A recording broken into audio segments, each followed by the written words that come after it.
Hello everyone, welcome back to my channel. अगर आप मेरे चैनल पे नए हैं तो चैनल को सब्सक्राइब कर दीजिए। आज मैं no way I will go into the corn field with you manga का हिंदी एक्सप्लेनेशन करूंगी। ये वीडियो पार्ट 11 है। जियाओ बोलता है मैंने इस डॉल को नहीं खरीदा है, बाओ के डैड ने इसे बनाया था। यांग बोलता है इस डॉल को बनाया गया है तो शायद मैं गलत सोच रहा हूँ। मैंने ऐसा ही डॉल खो दिया जो बहुत समय पहले मेरे पास था। जियाओ बोलता है अगर तुम्हें ये चाहिए तो फिर तुम इसे रख सकते हो। यांग बोलता है क्या सच में? देन उसे जियाओ एंड जिन के बारे में याद आता है, इसीलिए यांग बोलता है रहने भी दो। वैसे भी ये कोई इम्पोर्टेंट चीज नहीं है, इसीलिए मैंने इसे फेंक दिया। इसके बाद हमें दिखाया जाता है जियाओ शावर ले रहा है। शावर लेने के दौरान उसे पास्ट के बारे में कुछ याद आता है। तो फ्लैशबैक में दिखाया जाता है कि वो मिरर के सामने ब्रश कर रहा होता है। तभी उसकी मॉम चिल्ला के बोलती है जियाओ अंकल जिन आ चुके हैं तुम्हें पिकअप करने के लिए, तुम्हें अपना लगेज लेके यहाँ से जाना है। जियाओ बोलता है मैं आ रहा हूँ। ब्रश करने के बाद जियाओ अपने लगेज पैक करता है। हम यहाँ पे देख पाते हैं कि उसके घर में दो सेम डॉल मौजूद है। वो एक डॉल को अपने साथ लेके जाता है। तभी उसकी मॉम बोलती है तुम चांद पढ़ने के लिए जा रहे हो, ना कि खेलने के लिए। जियाओ बोलता है मैं ये आंट टांग का छोटा भाई को देना चाहता हूँ। यहाँ पे जियाओ यान को वो डॉल देने की बात कर रहा है। जियाओ की मॉम बोलती है उसके पास बहुत सारे डॉल्स होंगे, उसे इसकी जरूरत नहीं पड़ेगा। जियाओ बोलता है ऐसा कैसे पॉसिबल हो सकता है, वो जरूर इसे लाइक करेगा। देन सीन शिफ्ट होता है प्रेजेंट पे। जियाओ शावर लेके बाथरूम से बाहर निकलता है। वो उस डॉल को देखते हुए सोचता है क्या सचमुच तुम्हारे लिए ये डॉल इम्पोर्टेंट नहीं है। इसके बाद जियाओ वेदर रिपोर्ट देखता है। रिपोर्टर बोलता है आज तापमान में गिरावट देखने को मिलेगा, कुछ जगह पे बारिश एंड स्नो गिरने का संभावना है। इसीलिए जियाओ ब्लैंकेट निकाल के यान को देने के लिए उसके रूम में जाता है, पर वो देखता है कि डोर लॉक है। जियाओ सोचने लगता है उसने भला डोर लॉक क्यों किया है, इस घर पे बस हम दोनों रहते हैं, भला तुम मुझसे क्यों बचने की कोशिश कर रहे हो। इसके बाद हमें नेक्स्ट डे सुबह का सीन दिखाया जाता है। जियाओ स्कूल जाने के लिए रेडी हो रहा है। फिर यांग अपना रूम का डोर ओपन करता है एंड बोलता है कल रात बहुत ही ज्यादा ठंड थी। हमें दिखाया जाता है कि जियाओ के रूम में वो ब्लैंकेट मौजूद है। इसका मतलब है कि जियाओ ने कल रात को उसे ब्लैंकेट नहीं दिया था। जियाओ उसे बोलता है कल रात टेम्परेचर बहुत ही ज्यादा घट गया था, तुम्हें वाला ठंड कैसे नहीं लगता, वैसे तुम्हारा नेक दिख रहा है। सुन के यांग ब्लश करते हुए अपना शर्ट का बटन लगाता है एंड रूम का दरवाजा बंद कर देता है। कुछ देर के बाद वो रेडी होकर घर से बाहर निकलता है। वो अपने शूज पहनने लगता है। तभी जियाओ उसका पैंट पकड़ लेता है। हम तुरंत जियाओ से दूर हो जाता है एंड उसे बोलता है तुम ये क्या कर रहे हो। जियाओ बोलता है इस ठंडे मौसम में क्या तुम्हें नहीं लगता ये पैंट बहुत ही ज्यादा थिन है, ये कपड़े तुम्हें ठंडी हवा से भी नहीं बचाएगी। यांग बोलता है किसे पता था कि सडनली टेम्परेचर घट जाएगा, मैंने ऑनलाइन कपड़े ऑर्डर कर लिए हैं, वो कपड़े अभी तक नहीं आए हैं। जियाओ उसे बोलता है तुम मेरे कपड़े पहन सकते हो। यांग बोलता है नहीं। तभी ठंड से वो छींकता है। जियाओ उसे अपने कमरे में लेके जाता है एंड उसे एक पैंट देते हुए बोलता है तुम इसे पहन लो। जियाओ बोलता है ऐसे चिपचिपे लंबे पैंट को कौन पहनना चाहता है। देन वो गुस्से से पैंट को थ्रो करता है एंड बोलता है मैं ये नहीं पहनूंगा। तभी जियाओ उसे नीचे पुश करता है एंड उसके पैंट खोलने लगता है। इससे यांग ब्लश करने लगता है एंड बोलता है तुम ये क्या कर रहे हो। जियाओ बोलता है मैं इसे पहनने में तुम्हारी मदद करूंगा। ये सुन के यांग उससे दूर हो जाता है एंड बोलता है मैं इसे खुद बदल सकता हूँ। यांग ब्लश करते हुए वहाँ से भाग जाता है। जियाओ समझ नहीं पाता है आखिर वो ऐसे बिहेव क्यों कर रहा है।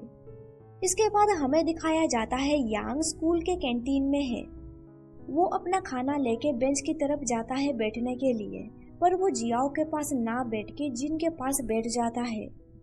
तभी जियाओ यांग को राइस बाउल देता है, पर यांग उसे खाने के लिए इनकार कर देता है। कुछ देर के बाद जियाओ उसके लिए वाटर बोतल लेके जाता है, पर यांग उसे लेने से भी इनकार कर देता है। ये देख के जियाओ इरिटेट हो जाता है। वो यांग के शोल्डर पे हाथ रखते हुए बोलता है, टीचर यांग, तुम्हें क्या हुआ है? क्या तुम खा नहीं सकते? यांग बोलता है, मुझे ज्यादा भूख नहीं है। जियाओ उसका हाथ पकड़ के वहाँ से ले जाने लगता है। तभी प्रिंसिपल पूछता है, क्या तुम खाना नहीं चाहते हो? जियाओ बोलता है, मैं टीचर यांग का खाने का एपेटाइट बढ़ाने जा रहा हूँ। जियाओ उसे एक रूम में लेके जाता है एंड उसे दीवार की तरफ पुश करते हुए बोलता है, इन 2 दिनों से तुम कुछ स्ट्रेंज एक्ट कर रहे हो। यांग उसे बोलता है, क्या तुम्हें नहीं लगता ये ऑब्वियस है? जियाओ बोलता है, मुझे लगा कि तुम मुझे पूछोगे कि टीचर जिन तुमसे कोल्ड एक्ट क्यों करते हैं, पर अभी मुझे ऐसा लग रहा है कि इस मैटर से मुझे बहुत कुछ लेना देना है। ये सुन के यान चिल्ला के बोलता है, तो फिर मैं तुम्हें स्ट्रेटली बता देता हूँ, मैंने तुम्हें एंड टीचर जिन को साथ में स्कूल के बाद डेट करते हुए देखा है। तुमने उसके लिए फ्लावर भी खरीदे थे। मैं समझ सकता हूँ कि तुम इस सिचुएशन को पब्लिक में लाना नहीं चाहते हो एंड तुम मुझे इसके बारे में नहीं बताओगे। ये सुन के जियाओ हंसने लगता है। यांग उसे पूछता है, तुम क्यों हंस रहे हो? जियाओ उसके फोरहेड पे हिट करते हुए बोलता है, क्या तुम टाइगर हो? आखिर तुम्हारे मन में ये क्या चल रहा है? टीचर जिन एंड मैं बस कोलीग ही हैं। उन्होंने फ्लावर किसी और के लिए खरीदा था। सुन के यांग शौक में पड़ जाता है एंड वो बोलता है, मैंने मिसअंडरस्टूड किया। जियाओ उसे बोलता है, देखा जाए तो तुम्हारे दिल में मैं एक बदमाश हूँ। इसमें कोई आश्चर्य नहीं है कि तुम मुझसे इतना अलर्ट क्यों रह रहे थे। सुन के यांग बोलता है, तुम्हारे लिए अलर्ट पर क्यों?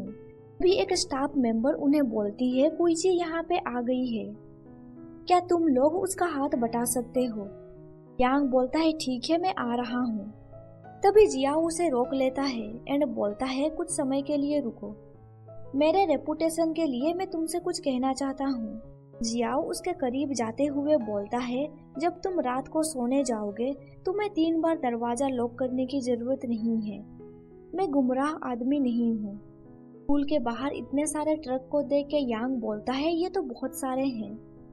क्या ये दुनिया खत्म होने वाला है? उन्हें ये सब सामान स्कूल के अंदर डालना है। जियाओ बोरी उठाता है। अभी वो देखता है कि यांग बोरी को उठा नहीं पा रहा है। जियाओ उसे बोलता है, तुम पहले खा सकते हो। यांग बोलता है, तुम मेरी फिक्र मत करो, मैं तुम्हारी मदद पहले करूँगा।